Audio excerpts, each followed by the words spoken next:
शादी से 2 महीने पहले दो निकाहपोश शादियों ने मेरी इज्जत लूट ली। शादी वाले दिन पता चला कि मैं तो हामला हूँ। जब शादी की रात शौहर करीब आया तो सर्दियों में मेरे पसीने छूट रहे थे और जब उसने मेरे जिस्म को देखा तो फिर मैं दुल्हन बनकर कमरे में पहुंची तो खुद से मेरा दिल बाहर आने को कर रहा था। निकाह से लेकर आज रुखसती तक मुझे एक यही खौफ था कि मेरा शौहर मेरी सच्चाई ना जान ले। सहम सहम कर मैंने वक्त गुजारा था और अब वो घड़ी आ गई थी जब मेरा सामना अपने शौहर से होना था और मेरा दिल बुरी तरह से कांप रहा था कि अगर उसने मेरी सच्चाई जान ली तो क्या होगा। वो सच्चाई तो दुनिया वालों से तो एक तरफ, मैं अपने घर वालों से भी छुपा गई थी। दरवाजा खोलने की आवाज पर मेरा जिस्म कप कपाने लगा था। मेरा शौहर चलता हुआ मेरे पास आया और मुझे देखने लगा। मुझे उसके यूं देखने से भी खौफ आ रहा था। मेरा शौहर मेरे सामने बैठा और मेरा घूंघट उठाया। मैं उस वक्त बाकी दुल्हों की तरह शर्माने के बजाय खौफ से कप कपा रही थी। मेरा शौहर मेरी तारीफ करने लगा और मेरा दिमाग तो जैसे सो रहा था। हालांकि मेरे शौहर ने मुझे पहले भी देखा हुआ था। हमारा निकाह शादी से 2 माह पहले ही हो चुका था। रुखसती 2 माह बाद तय पाई थी।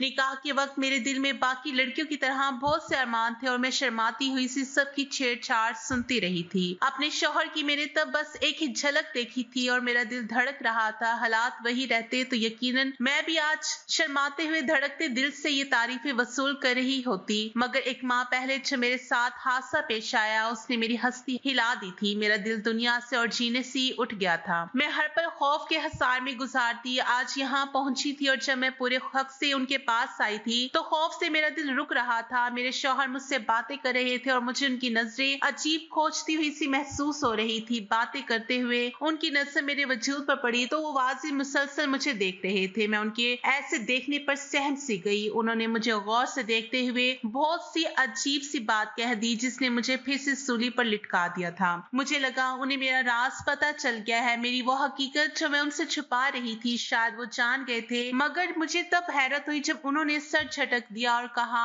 कि मैं थक गया हूँ और यकीनन तुम भी थक गई होगी। तुम कपड़े बदल कर सो जाओ। मुझे हदायत देते ही वो सो गए थे और मैं अपनी जगह साकत सी बैठी रह गई। अजीब इंसान था, उसने मुझे छुआ ही नहीं। मुझे इस बात पर परेशानी हो रही थी और मेरा दिल मजीद भारी होने लगा था। मैं कपड़े बदलती बददिली से लेट गई मगर मेरे दिमाग में ये बात जारी थी कि पहली ही रात मेरे शौहर ने मुझे छूने के बजाय इधर उधर की बातें करके सोने का कह दिया। पूरी रात मैं इसी परेशानी से खौफ से सो नहीं पाई थी। अगले रोज वलीमा था और मैं बमुश्किल अपने चेहरे पर मुस्कुराहट सजाई बैठी रही। आज भी मेरी सब ने बहुत तारीफ की। बिला शबा में बहुत खूबसूरत थी। फिर शादी के हार सिंगार ने मेरे हुस्न में मजीद इजाफा भी कर दिया था। मुझे यकीन था आज मेरे शौहर मुझे देखकर खुद को हक जिताने से बाज नहीं रख पाएंगे। मैं डरी हुई थी मगर मैं चाहती थी कि वो मुझे सराहें और अपना हक वसूल करें। उस रात मुझे ज्यादा इंतजार नहीं करना पड़ा था। शौहर कमरे में आए और उनका मिजाज भी बहुत अच्छा लग रहा था। मुझे थोड़ा बहुत डर भी लग रहा था मगर मैं मुंतजिर भी थी। लेकिन उस वक्त मुझे शदीद धचका लगा जब मेरे शौहर ने वलीमे की रात भी यहाँ वहाँ की बातें करके सोने को कहा और खुद भी सो गए। मैं सदमे में गिरी बैठी थी। क्या मुझ में इतनी कशिश भी नहीं थी कि मेरा शौहर मेरी तरफ मतवज्जा होता। मेरा दिल बुरी तरह डूब रहा था। मेरी हालत अजीब सी होने लगी। पहले ही मेरे असाब पर खौफ सवार था कि कहीं मेरे शौहर पर मेरी हकीकत ना खुल जाए। ऊपर से मेरे शौहर का अजीब रवैया मुझे बौखलाहट में मुब्तला कर रहा था। और फिर इसी पर बस नहीं हुआ था। मेरे शौहर बहुत अच्छे इंसान थे, मुझसे बहुत प्यार से पेश आते मगर उन्होंने पूरा महीना गुजार दिया लेकिन कोई रिश्ते की बुनियाद नहीं रखी थी। मेरी नफ्सियात पर बहुत गहरा असर पड़ रहा था। मुझे फिर से अपने साथ हुए हादसे की बुरी ख्वाब रातों को जगाने लगे थे। मेरी हालत दिन ब दिन बिगड़ती जा रही थी। मैं हर वक्त डरी रहती थी। चौथा माह शुरू हुआ तो मेरे जिस्म की साख्त बदलने लगी और मुझे यही लग रहा था मैं चाहती थी उस वक्त से पहले मेरे शौहर से मेरा मजबूत रिश्ता बन जाए मगर ऐसा नहीं हो पाया था और अब यकीनन मेरी हकीकत खुल जाती। मैं मुसलसल जहनी दबाव में रहने की वजह से मेरी हालत खराब हो रही थी। एक दिन मेरी तबीयत ज्यादा बिगड़ी तो मेरे शौहर मुझे डॉक्टर के पास ले गए। डॉक्टर ने मेरा चेकअप करके वही कहा जिसका मुझे खौफ था। वो बोल रही थी कि मैं माँ बनने वाली हूँ और मेरी प्रेगनेंसी को तीसरा महीना शुरू हो चुका है और मैं वही सर डाल कर बैठी थी। अब यकीनन मेरे शौहर मुझसे सारे ताल्लुकात खत्म कर देंगे। कोई भी गैरतमंद इंसान यही करता है। मेरा दिल चाहा मैं चीख चीख करूं मगर मेरा वजूद बिल्कुल बेजान और ठंडा हो रहा था। डॉक्टर साहब मेरे शौहर को हिदायत दे रहे थे कि जहनी दबाव की वजह से मेरी हालत नासाज है और मुझे अच्छी खुराक के साथ साथ अच्छे माहौल की भी जरूरत है। वो नहीं जानती थी मेरा ये नाजायज बच्चा है। मेरी आंखों में वो वाला हादसा किसी फिल्म की तरह चल रहा था। अपने निकाह से तकरीबन 1 माह बाद मैं एक सुबह अपनी यूनिवर्सिटी जा रही थी जब मुझे 2 निकाबपोश जवानों ने अगवा कर लिया था। मैं उस वक्त एक कदर सुनसान जगह पर थी, इसलिए मेरी चीखों पुकार से भी कोई फायदा नहीं हुआ था और वो लड़के वहीं करीब किसी जगह ले जाकर मेरी बेबसी का फायदा उठाते ही मेरी इज्जत लूटने लगे थे। मैंने बहुत फरियाद की, मैंने बहुत वास्ते दिए, मगर वो बहरे हो चुके थे। मैं चीख चीख कर रोना चाहती थी मगर मेरी आवाज दुबा ली गई थी। मैं कुछ नहीं देख पाई, ना मैं ज्यादा कुछ जानती थी। मुझे बस इतना याद था कि एक लड़का जिसने मेरे साथ ज्यादती की थी, उसके पूरे चेहरे पर अजीब सी शक्ल का सियाह मास्क चढ़ा हुआ था और ब्लू शर्ट पर भी अजीब सा कुछ लिखा हुआ था, मगर ये सबूत बाद में तलाश करने के लिए नाकाफी थे। उस रोज मैं नींद बेहोश थी, कुछ देर तो वहीं पड़ी रही और मुझे लगा मैं मर जाऊंगी। अगर ना मरी तब ये मैं अपनी जान ले लेना चाहती थी। कुछ देर बाद उन निकाबपोश लड़कों ने मुझे उसी जगह पर जाकर छोड़ दिया जहां से वो मुझे ले गए थे। मैं खुद को संभालती रोती धोती घर पहुंची तो छोटी बहन के अलावा कोई नहीं था। मैं अपने कमरे में जाकर बंद हो गई और फूट फूट कर रोने लगी। मुझे गम और परेशानी से बुखार हो गया था। रातों को मैं डर जाती और मुझे ख्वाब में वो निकाबपोश नजर आने लगते थे। मैं अपनी चीखें दबाकर सिसकती तड़पती आंखों में रात काट देती, मगर कभी किसी को बताने की हिम्मत नहीं कर पाई थी। घर वाले मेरा ख्याल रखते थे और एक हफ्ता बुखार ने मेरे चेहरे की रौनक छीन ली थी। फिर आहिस्ता आहिस्ता संभलने लगी, मगर इस समय वो किस्सा दब गया जो मेरे साथ हुआ था। आहिस्ता आहिस्ता मैं इस तकलीफदा वक्त से निकलने लगी और मेरा इन सियाह ख्वाबों का सिलसिला भी बंद हो गया। मैंने घर वालों से वो बात छुपा ली थी, खुद को संभाल लिया, मगर कुछ वक्त मजीद गुजरा तो मुझे खुद में कुछ तब्दीली से महसूस होने लगी। अक्सर मेरा सर चकराने लगता और मुझे उल्टियां आने लगती थी। मैं खौफजदा सी हो गई थी। मुझे डर था कि ये सब उस रोज हुए हादसे का नतीजा ना हो। मैं चुपचाप यूनिवर्सिटी से लेडी डॉक्टर के पास चेकअप करवाने गई। मैंने शिद्दत से दुआ की कि ऐसा ना हो जो मुझे खौफ है, मगर शायद अल्लाह को यही मंजूर था और मेरी रिपोर्ट के मुताबिक यही आया कि मैं हामला हूँ। मैं बहुत रोई और अल्लाह से शिकवा किया कि मेरे साथ ही ऐसा क्यों हुआ।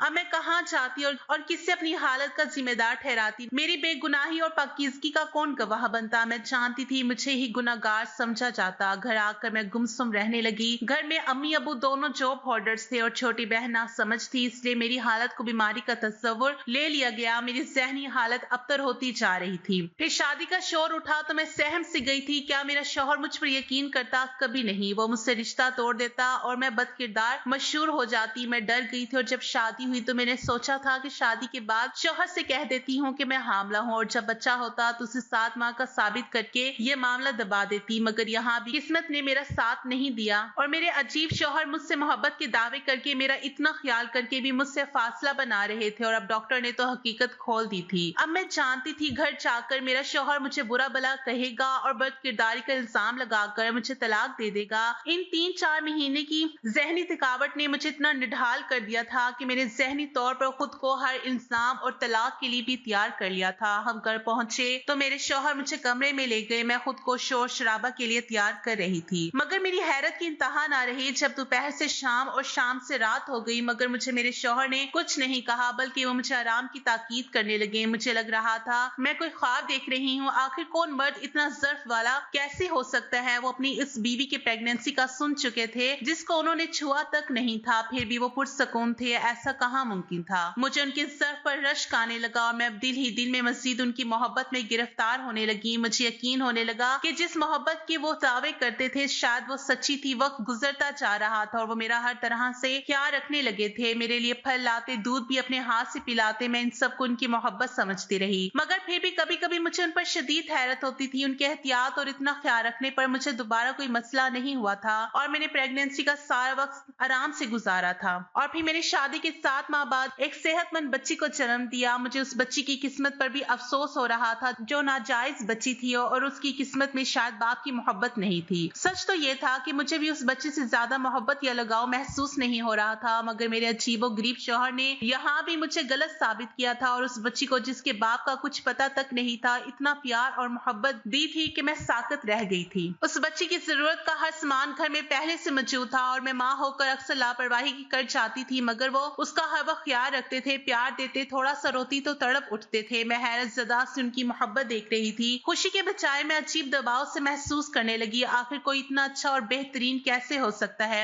मुझे लगा बस इसमें इंसानियत बहुत ज्यादा थी और शायद वो सारी मोहब्बत जो मुझे दी गई थी वो भी इंसानियत के नाते थी। मैं उनकी मोहब्बत उस बच्ची के साथ देख देख कर पागल होने लगी थी। वो बच्ची कभी दूध देर से मिलने पर रो देती तो वो मुझसे नाराज होने लगते थे और उसे उठाकर प्यार करते, भुलाते और चुप करवाते थे। मेरा सब्र जवाब दे रहा था और जब यही सिलसिला مسئلہ کچھ ماہ مزید چلا تو میری برداشت ختم ہو گئی اور میں ایک روز اپنے شوہر سے لڑ پڑی۔ میں نے ان سے کہا کہ وہ اتنے اعلیٰ ظرف کیوں ہیں، مجھ سے کبھی سوال کیوں نہیں کیا، وہ پہلے مجھے اور پھر میرے ناجائز بچی کو اتنا پیار کیسے دیتے رہے۔ میں چینخ پڑی تھی، مجھے ان کا خیال رکھنا اور ہمیں پیار دینا الجھا رہا تھا۔ میرے لڑنے پر وہ خاموش نظروں سے مجھے دیکھنے لگے مگر مجھے جواب نہیں دیا۔ تو پہلے روز انہوں نے میرے بھرے بھرے جسم کو دیکھ کر حیرت کا اظہار کیا تھا۔ میں نے ان کی حیرت دیکھ کر تب بہانہ بنا دیا تھا کہ میں شادی کے دنوں میں بیٹھ کر کھانے لگی ہوں، اس لیے موٹی ہو رہی ہوں۔ حالانکہ مجھے تب ان کی نظروں اور عجیب سوال پر حیرت ہوئی تھی۔ تب میرے حمل کو بس دوسرا ماہ تھا اور مجھ میں اتنی تبدیلی نہیں آئی تھی کہ میں کوئی پہچان سکتا۔ میں رو رہی تھی اور میں نے ان سے پوچھا کہ کیا انہیں پہلے روز شک ہوا تھا مجھ پر جب انہوں نے میرے جسم میں تبدیلی محسوس کی تھی۔ وہ بولے کہ ہاں مجھے شک ہوا تھا مگر تم نے کچھ نہیں بتایا۔ مجھے ان کے جواب پر جھٹکا سا لگا، میرا سر اب چکرانے لگا تھا۔ مجھے احساس ہوا کہ میرا شوہر واقعی عجیب فطرت کے مالک ہے۔ انہیں شک ہوا اور انہوں نے سوال ہی نہیں کیا، مجھ سے پوچھا نہیں کہ ایسا کیوں اور کب ہوا، جاننے کی کوشش تک نہیں کی میرے ساتھ کیا ہوا یا پھر میں نے ہی ان کے ساتھ بے وفائی کی ہے۔ پوچھا کیوں نہیں۔ میرے جھگڑنے پر وہ بولے کہ میں تمہیں آج ایک حقیقت بتانا چاہتا ہوں۔ وہ سنجیدہ سے لگ رہے تھے، میں متوجہ ہوئی تھی مجھے بھی اب ان کے رویے کی حقیقی وجہ جاننی تھی اور میں اتنا تو سمجھ گئی تھی کہ کوئی ایسی بات ہے جس کی وجہ سے وہ ایسے تھے۔ کچھ ایسا تھا جس نے انہیں اتنا عجیب بنا دیا تھا۔ اس روز انہوں نے مجھے ماضی کی جو سچائی بتائی وہ مجھے اندر تک ہلا کر رہ گئی تھی۔ انہوں نے بتایا کہ ان کی ماں کے ساتھ اسی طرح زیادتی ہوئی تھی اور جب ان کی شادی ہوئی تو وہ ماں بننے والی تھی۔ انہوں نے میرے باپ کو یہ سچ نہیں بتایا بلکہ اس سچ کو اپنے اندر دبا کر رکھا اور بیاہ کر آ گئی۔ جب شادی کے بعد میرے باپ کو یہ حقیقت پتہ چلی تو انہوں نے بہت ہنگامہ کیا۔ انہوں نے میری ماں کو بد کرداری کے طعنے دیے اور بہت ذہنی اذیت دی۔ عجیب بات تو یہ تھی کہ وہ اپنی بیوی کو چھوڑنے کو تیار نہیں تھے، اپنی بیوی کو اپنائے رکھا، رشتہ قائم کیا مگر بس اتنا ہی ظرف بڑا کر پائے، اس سے زیادہ نہیں کر پائے تھے۔ حالانکہ میری ماں کے ساتھ زیادتی ہوئی تھی، ان کا کوئی قصور نہیں تھا۔ وہ میرے باپ کے طعنوں ڈانٹ سنتی رہی اور سہتی رہی۔ پھر میں پیدا ہوا، میں ناجائز بچہ تھا، یہاں بھی میرے باپ نے ظرف بڑا کیا اور مجھے اپنا نام دیا، مجھے گھر میں رکھا، پڑھایا لکھایا مگر ایک فرق رہ گیا تھا کیونکہ میں ناجائز بچہ تھا جس کی حقیقی باپ کی کوئی خبر نہیں تھی تو وہ مجھے اپنی ماں کے شوہر سے سگے باپ والے محبت نہیں ملی تھی۔ میرے پاس بظاہر دنیا کی ہر آسائش تھی مگر ماں باپ کا مکمل پیار اور توجہ کبھی نہیں ملی تھی۔ پھر میرے اور بھائی بہن بھی پیدا ہوئے اور وہ میری ماں کی جائز اولادیں تھیں، وہ میرے باپ کی سگی اولادیں تھیں، اس لیے ان کا مقام الگ تھا، انہیں توجہ اور محبت ملی، ان کی شخصیت بہترین تھی۔ میں یہ فرق دیکھ دیکھ کر بڑا ہو رہا تھا اور میری ذات میں ایک بڑا خلا رہ گیا تھا، میرے اندر بہت سی برائیاں جنم لینے لگی تھی، میرے اندر عورت کے خلاف زہر بھر گیا تھا۔ میں اپنی ماں سے اکثر لڑتا تھا، مجھے اپنی ماں سے یہ گلا تھا کہ جب شادی سے پہلے ان کے ساتھ زیادتی ہوئی تھی تو انہوں نے میرے باپ کو کیوں نہیں بتایا، انہیں چاہیے تھا کہ وہ اپنے ہونے والے شوہر کو پہلے سے سچائی بتاتی اور ان کو فیصلے کا حق دیتی۔ میری نظر میں میری ماں کے شوہر کا کوئی قصور نہیں تھا، میری ماں نے اسے چھپا کر ان کے ساتھ زیادتی کی تھی، ان کے ہاتھ باندھ دیے تھے۔ حالانکہ اس مرد میں اتنا ظرف تھا کہ اس نے حاملہ بیوی کو اپنایا، اس سے رشتہ ختم نہیں کیا اور یہاں تک کہ اس نے ناجائز بیٹے کو بھی اپنا نام دیا۔ اس مرد کو اگر شادی سے پہلے حقیقت کا علم ہوتا تو وہ کبھی میری ماں کو نہ چھوڑتا، ہاں مگر بس اتنا ہوتا کہ وہ اس زوم میں رہتا کہ یہ فیصلہ اس نے اپنی مرضی سے کیا ہے، اسے یہ مان ہوتا کہ میری ماں نے اس پر اعتبار کیا۔ میرے شوہر بول رہے تھے کہ میں جیسے برف کی طرح بن چکی تھی، یعنی میں نے اپنے شوہر کی ماں والی قسمت پائی تھی۔ تو یہ تھا وہ ماضی جس کی وجہ سے انہوں نے شک ہونے پر بھی مجھ سے سوال نہیں کیا بلکہ حقیقت پتہ چلی تو لڑنے یا مارنے کے بجائے دل سے اپنا لیا۔ میرے شوہر نے میری طرف دیکھا اور مجھ سے کہا، میرا تم سے یہی سوال ہے، تم نے مجھ سے کیوں چھپایا؟ ان سب میں کیا تم شامل تھی؟ کیا تمہارا کسی سے ناجائز تعلق تھا؟ میں ان کے سوالات پر تڑپ اٹھی تھی۔ میں نے جلدی سے نفی میں سر ہلا کر انکار کیا اور انہیں یقین دلانے لگی کہ ایسا کچھ نہیں ہے۔ میں نے قسم کھائی اور کہا، میں بے قصور ہوں، میں ان نقاب پوش نوجوانوں کو نہیں جانتی، ان کی شکل تک نہیں دیکھی، میں پاکیزہ ہوں اور میرا کبھی کسی غیر مرد سے ایسا کوئی تعلق نہیں تھا۔ میں نے اپنے دل میں اگر کسی کو رکھا تھا تو وہ میرا شوہر تھا۔ میرے یقین دلانے پر وہ بولے کہ جب ایسا تھا تو کیوں چھپایا، خود کیوں نہیں بتایا؟ تمہارے ساتھ اس زیادتی ہوئی تھی، تم تو خود بھی مظلوم تھی، پھر کیوں خوفزدہ تھی؟ کیا بات ڈراتی تھی آخر؟ کیوں میری ماں والی بے وقوفی دہرائی؟ میں ان کے سوالات پر نڈھال سی ہوگی، میں انہیں کیا بتاتی کہ عورت صرف الزام تراشی سے ڈرتی ہے؟ مجھے بھی یہی خوف تھا، مجھ پہ یقین نہیں کیا جائے گا، میرے پاس کوئی ثبوت نہیں تھا اور میں ان کو کیا بتاتی کہ آج کے دور میں ایسے اعلیٰ ظرف بھی تو بہت کم رہ گئی ہیں، لوگ تو ان چھوٹے انسان پر رشتے توڑ دیتے ہیں۔ پھر میں تو خود پر وہ سب جھیل چکی تھی۔ میں نے ان کی ضد پر انہیں کہا کہ مجھے کیا خبر تھی، آپ مجھ پر یقین کریں گے یا نہیں؟ کاش وہ تب سوال کر لیتے تو میں خود بتا دیتی سب، میں کچھ بھی نہ چھپاتی۔ مجھے اندازہ ہوتا کہ میرا شوہر اتنا اعلیٰ ظرف ہے تو میں اتنی ذہنی اذیت کیوں اٹھاتی۔ میرے رونے پر میرے شوہر نے میرا ہاتھ تھام لیا और मुझे कहा कि अब याद रखना, मुझे तुम पर यकीन है, अब ज्यादा मत सोचना। मैंने तशक्कुर भरी नजरों से उन्हें देखा। दिल उनकी मोहब्बत पर खुशी से धड़क उठा था। मुझे लगा आज सब कुछ वाज़ेह हो चुका है। मुझे लग रहा था मैंने और मेरे शौहर ने अपनी अपनी जात का हर पहलू और अपनी मासी की हर सच्चाई एक दूसरे को बता दी है, मगर मैं गलत थी। अभी तो मैं बहुत सी सच्चाई से ना वाकिफ थी। अभी तो मेरे सर पर आसमान गिरना बाकी था और मैं इन सब से बेखबर खुश हो गई थी। मेरी जिंदगी अपने शौहर से अच्छी और पुरसकून गुजरने लगी। अब इतबार अपने शौहर पर कुछ ऐसे कायम हो गया था कि मैं अपनी हर एक बात उन्हें बताने लगी। मैं अपनी बच्ची को भी प्यार देने लगी थी और कुछ अरसे बाद मुझे दोबारा से माँ बनने की खुशखबरी मिली थी। इस दफा ये फर्क था कि मैं भी इस खुशी को खिलकर महसूस कर रही थी और मेरे शौहर के रवैये में तो कभी बदलाव आया ही नहीं था। वो इस बार भी वैसे ही ख्याल रख रहे थे जैसा पहले रखा करते थे। वो मुझे ज्यादा काम भी नहीं करने देते थे। मैं उनसे छुप कर थोड़ा बहुत घर का काम कर लेती, वरना उन्होंने काम वाली रख दी थी। एक दिन काम वाली मेरी बड़ी बेटी को संभाले बैठी थी और मैंने सोचा कि मैं स्टोर रूम से सामान निकालूं, वो सारा सामान जो बड़ी बेटी के पैदा होने के बाद जरूरत पड़ा था। और जब वो बड़ी हुई तो मेरे शौहर ने वो सब स्टोर में रख दिया। मुझे अब सिर्फ एक माँ बाकी था और मैंने सोचा कि सामान वगैरह उठाकर पहले से चेक कर लूं। मैंने स्टोर की लाइट जलाई और पुराने संदूक से खोलकर सारा सामान निकाल रही थी। जब मुझे पुराने संदूक से सबसे आखिर में एक पुराना शॉपर मिला, मैंने भी वो उठाकर सामान में रखा और काम वाली को बुलाकर वो सारा सामान मेरे कमरे में ले जाने को कहा। वो सारा सामान उठाने लगे और मेरे कमरे में जाकर बेड पर बैठ गई और काम वाली ने वो शॉपर लाकर मेरे सामने रख दिया। मैं सब कुछ निकाल कर देख रही थी। जब मेरे सामने वो पुराना शॉपर आ गया, मैंने उसे खोला और उसके अंदर से जो सामान निकला वो मेरी रूह को फना कर गया। मैं सरता पैर कप आ गई थी। मेरा दिल डूब रहा था। मैं यकीन करने को तैयार ही नहीं रही, ऐसा कैसे हो सकता था। मेरा शौहर तो एक अजीम इंसान था, तो फिर मेरे सामने पड़ा ये सामान उसकी शख्सियत का कौन सा पहलू था। मेरे शौहर आए तो मैंने उनका गिरेबान पकड़कर वो ब्लू शर्ट और स्याह मास्क उनके मुंह पर दे मारा। मुझ पर आज इंकशाफ हुआ था कि मेरे साथ ज्यादती करने वाला कोई और नहीं बल्कि मेरा अपना शौहर था। मैं सदमे की शिद्दत से चीख रही थी कि उसने मेरे साथ ऐसा क्यों किया, मुझे ज़हनी अज़ियत क्यों दी। वो बोले कि तुम मेरे निकाह में थी, मैंने कोई गुनाह नहीं किया, मैं बस तुम्हें आजमाना चाहता था। मैं जानना चाहता था कि तुम मुझे सच्चाई बताती हो या नहीं। उनकी बात पर मुझे धचका सा लगा था। सिर्फ आजमाने के लिए उस इंसान ने मुझे अज़ियत दी। अपने शौहर की सच्चाई जानने के बाद मुझे वो सारा वक्त याद आया जो मैंने ज़हनी और जिस्मानी अज़मत में गुजारा था। अगर मुझे उनकी सारी सच्चाई मालूम ना होती तो मैं तो सारी जिंदगी इसी अज़ियत में रह गई। मेरे दिल में उनकी मोहब्बत एकदम से खत्म हो गई थी। मेरा दिल कर रहा था मैं ये घर छोड़कर कहीं चली जाऊं और वापस ना आऊं। मैंने घर छोड़कर जाने का इरादा किया तो मेरे बच्चों ने मेरे कदम जकड़ लिए थे। जैसी भी थी वो मैं उनकी माँ थी और मेरी वो बच्ची जिसे मैं नाजायज समझकर उसे सही बच्चों की तरह उसका हक और उसकी मोहब्बत भी ना दे सकी। अब तक मुझे उसका दुख हो रहा था। उस बच्ची ने अब तक नाजायज ही जैसे वक्त गुजारा था। मुझे शौहर से शदीद नफरत हो रही थी, लेकिन मेरे पास वापसी का कोई रास्ता नहीं था। वो नफ्सियाती मरीज था और कुछ भी उसके ऊपर जो गुजरी, जिस तरह से उसका बचपन गुजरा, उन सब हालात ने ज़हनी मरीज बना दिया था। मैं उनके बचपन के हालात को सोच रही थी। अगर मैं उन हालात से गुजरती तो शायद मैं भी इस तरह ज़हनी मरीज बन जाती, क्योंकि जब से मेरे साथ वो हादसा हुआ था तब से मेरा ज़हनी मरीज बनने में कोई शक नहीं था। अगर मुझे हकीकत मालूम ना हो जाती। आज मैं रो रही थी, बहुत रो रही थी। मैं जिसे आला ज़र समझती रही, मेरी बर्बादी का जिम्मेदार वो था और मैं उससे भी पहले की तरह बेबस थी और इसके साथ रहने पर मजबूर थी, क्योंकि मैं उसके बच्चों की माँ थी और अपने बच्चों को छोड़कर मैं उन्हीं के बाप जैसा नहीं बनना चाहती थी। तो दोस्तों, ये थी हमारी आज की कहानी। उम्मीद है आपको आज की कहानी पसंद आई होगी। कहानी अच्छी लगे तो इसे जरूर लाइक कीजिएगा, अपने दोस्तों के साथ शेयर कीजिए। अगर आपने अभी तक मेरे चैनल को सब्सक्राइब नहीं किया तो इसे सब्सक्राइब कर लीजिए। अगली कहानी तक के लिए मुझे इजाजत दीजिए। अल्लाह हाफिज।